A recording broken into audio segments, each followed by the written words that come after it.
High পেটুকগণ, ৮ থেকে ৮০ সবার প্রিয় ম্যাগি। আজ তারই একটু আলাদা ভার্সন নিয়ে হাজির হয়েছি। প্রথমে ডিমের ভুজিয়া বানিয়ে নিচ্ছি। আমার চ্যানেলে কিন্তু প্রতিদিন বড় ভিডিওর পাশাপাশি শর্ট ভিডিও আপলোড হয়। আপনারা কিন্তু চ্যানেলটা সাবস্ক্রাইব করে রাখতে ভুলবেন না। আর ভিডিওটি যদি ভালো লাগে তাহলে লাইক করবেন আর আপনার বন্ধুবান্ধবদের সাথে শেয়ার করে দেবেন।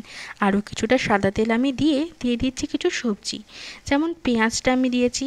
পেঁয়াজ, গাজর, টমেটো আর কাঁচা লঙ্কা। আপনারা চাইলে কিন্তু আপনাদের পছন্দ মতো সবজি এখানে দিতে পারেন।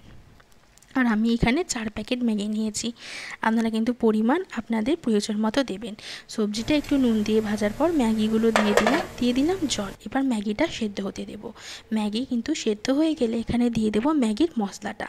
এবার আর খানিকক্ষণ একটু নেড়ে চেড়ে নিয়ে ডিমের ভুজিয়াগুলো ম্যাগির সাথে ভালো করে মিশিয়ে নেব। তারপরে আর কি সস দিয়ে সার্ভ করে দিন। সবাই সাবধানে থাকবেন, সুস্থ থাকবেন, ভালো থাকবেন। আজকের মতো এখানে।